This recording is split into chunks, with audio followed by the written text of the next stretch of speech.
comete contra a mulher pobre é não dar a ela o acesso ao planejamento familiar. Eu viajo muito pelo Brasil, todo lugar que você vai, você vê umas meninas, você de longe pensa que estão com a boneca no colo, quando você olha é uma criança. Doutor, você é a favor da legalização do aborto? Não, porque vamos dizer assim, o resto está sendo oferecido. A questão, para muitas dessas meninas, que elas descobrem a gravidez quando já estão grávidas. Mas o problema, o problema tem que vir antes. Eu não vou fugir da pergunta, não, Paulo, mas o problema tem que vir antes. Sabe, o aborto é uma violência contra a mulher. E é uma solução que não agrada ninguém. Você está dizendo, inclusive, uma enorme violência física. É isso que você está dizendo. Violência física contra a mulher. Nenhuma mulher faz aborto porque acha que é bonito fazer. Faz porque está numa situação que ela não vê outra saída. O que nós temos que fazer é pegar essas crianças e dar acesso ao planejamento familiar. Por que a minha filha não engravidou com 15 anos? Porque ela é mais séria do que a outra menina de 15 anos? Uma presta e outra não presta? Muitas amigas da sua filha engravidaram com 15 anos, porque ocorre também. Acontece também, mas não é tão grave quando acontece esporadicamente. Quando vira uma epidemia como a que nós temos hoje no Brasil, 1/4 dos partos do SUS são feitos em menina abaixo de abaixo de 18 anos. Agora, abaixo de 18 anos? Falta se legalizar só informação. Só quero terminar essa pergunta, desculpa. Porque nos Estados Unidos isso foi uma coisa importante, porque está demonstrado que tem um tipo de pessoa que não consegue ter acesso à pílula, mesmo que ela tenha na porta de casa, não consegue ir para o médico e saber. E ela só descobre que está grávida, ela começa a engordar, ela acha que está engordando. E essa pessoa, quando descobre, se puder fazer um aborto, ela fará. Não, assim, estou perguntando se você não acha que seria o caso, assim, porque eu estou convencido, há casos que realmente a pessoa nunca terá... Mas você está falando do que ele já estava abordando. Não, mas eu quero saber o que a prevenção passa pela educação. Mas é que tem pessoas que você não tem acesso à educação, a gente fica falando, mas você não chega lá. Só vou complementar então, porque assim, essas mulheres hoje elas fazem aborto, só que elas fazem de uma maneira super insegura. Pois é, exatamente. No Brasil é livre. Então isso que eu ia perguntar para o senhor, legalizar o aborto. Não, mas quem não tem... Vamos lá. O senhor é a favor de legalizar para fazer com que essa mulher que já faz aborto, ela faça de uma maneira mais segura do que ela cair. A gente tem um dado que 300 mil mulheres por ano são atendidas no SUS por abortos inseguros, feitos em casa, feitos com complicações. Então, seria uma maneira de fazer com que, até evitar com que as mulheres tenham problemas mais graves, porque a gente não evita que elas não façam o aborto ser proibido. Enfim. Eu acho que a questão do aborto se mistura com a questão religiosa. E eu acho que nesse ponto os religiosos são muito autoritários, porque eles têm um determinado tipo de pensamento, que é lógico que a gente é obrigado a respeitar, mas eles querem impor esse tipo de pensamento para a sociedade inteira. E eu acho que isso está errado. Porque, na verdade, o que acontece? O aborto é livre no Brasil. Se você tem dinheiro para pagar, você vai e faz nas clínicas clandestinas que estão aí por todas as cidades brasileiras. Se você não tem dinheiro, você vai procurar as clínicas clandestinas de mais baixo nível, com gente mais despreparada, nas piores condições de higiene. E você vai colocar essas meninas de 15, de 16, de 17 anos correndo risco de morte por causa desse tipo de procedimento inadequado.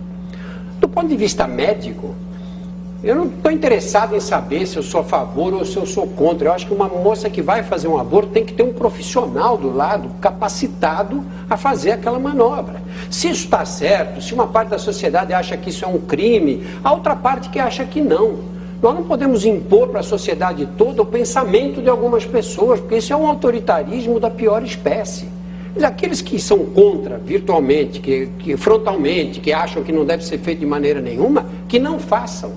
Os outros têm que ter uma solução para esse problema. Que é um caso de saúde pública. O que não está certo é se pegar uma menina que já é pobre, vive numa condição de vida dura, difícil, ainda jogar a menina nessa situação para fazer um aborto na condição mais precária que se pode imaginar, com agulha de crochê. Claro que ela não vai nem querer, né? Claro que ela vai pensar, posso morrer, quer dizer, opa, começa a ficar... Mas eu acho que o Estado tem primeira obrigação, nós temos que atacar esse problema do planejamento familiar. Nós temos que atacar. Olha, quando eu fiz a série de planejamento na TV Globo, e a gente parava na periferia, na zona sul aqui de São Paulo, em Parelheiros, eu ia muito para lá. E você parava o carro da Globo, vinha a quantidade de mulheres que vinha. Doutor Drauzio, pelo amor de Deus, consegue que eu faça uma laqueadura? Eu tenho 30 anos e 7 filhos, a outra eu tenho 25 anos, 5 filhos. Eles pensam que as mulheres querem engravidar pelo prazer de experimentar os mistérios da maternidade. Essas meninas, estou falando das casadas, que têm família, elas engravidam, não gostam de ver os filhos passando necessidade, engravidam porque não têm acesso. E qual é o maior inimigo do planejamento familiar no Brasil hoje? No Brasil eu acho que é... A igreja. A igreja. No Brasil eu acho que é a igreja. A igreja tem um papel, tanto no planejamento familiar quanto no uso da camisinha. Você diz, bom, a igreja é contra o uso da camisinha. Isso quer dizer que o adolescente que está com a namorada, encostado no poste, escuro, ele vai pensar, não vou usar a camisinha porque a igreja proíbe? Lógico que não, não é isso. Não se trata disso. Agora, você anda pelas cidades pequenas do interior, vai lá, vai no posto de saúde e você vê aquela pilha de caixas de camisinha que o Ministério da Saúde distribui. E aí você pergunta, vocês distribuem camisinha? Distribuímos. A pessoa vem aqui no posto e pega. Quem são as pessoas que vão ao posto e pegam?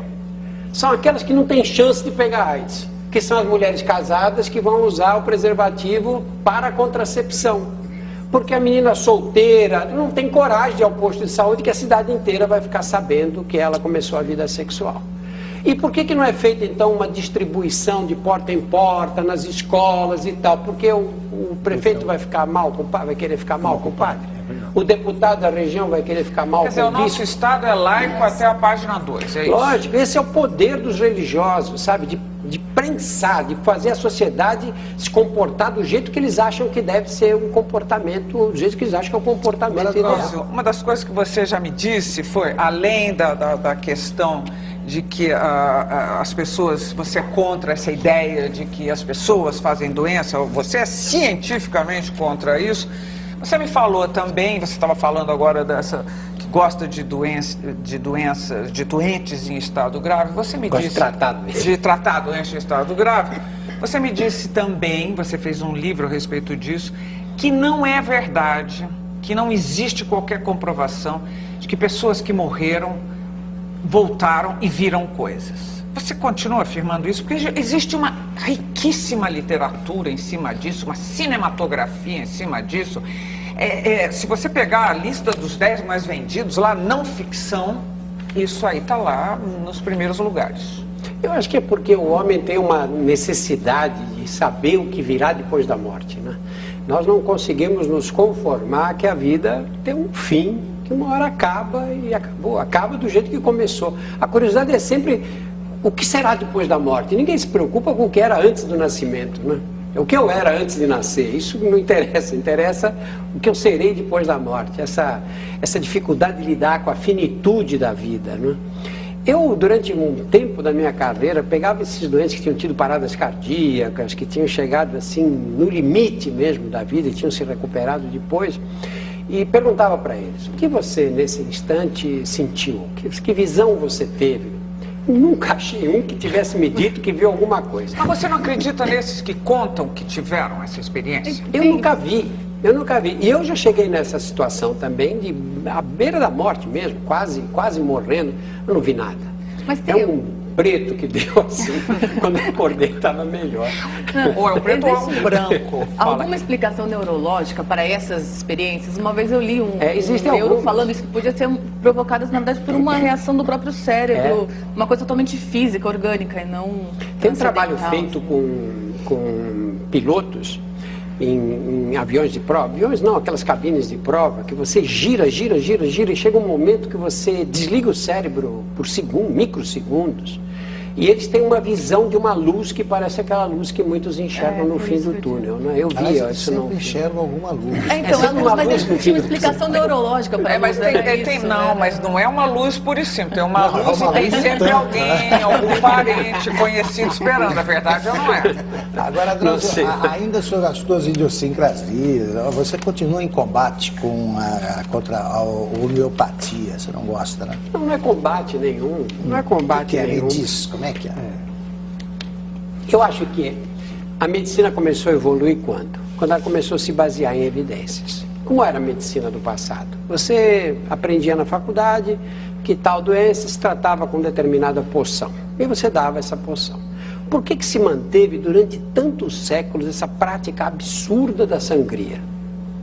séculos. Médicos chegavam lá, cortavam as veias das pessoas e tiravam meio litro de sangue. Hoje em dia ainda sangue. usam sanguessuga em algumas situações.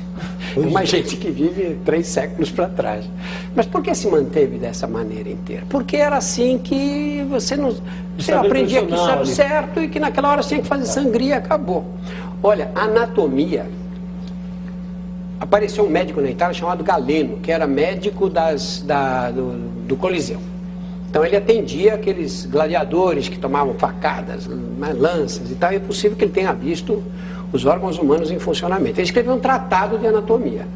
Ele dissecava os mortos, escreveu um tratado de anatomia. Isso foi anos 200 ou 300 depois de Cristo.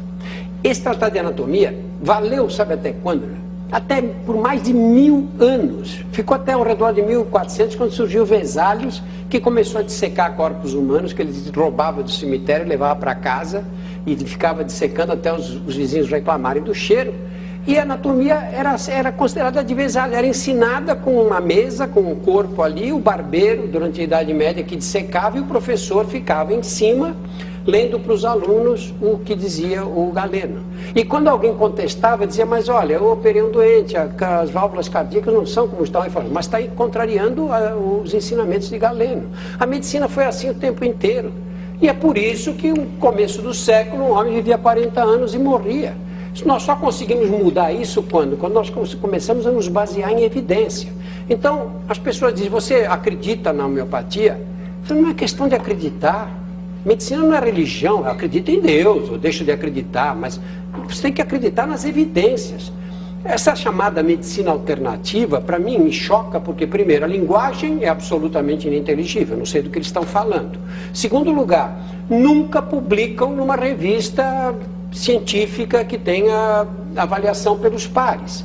Sem isso, como é que você vai concordar ou discordar? É uma área, para mim, completamente desconhecida.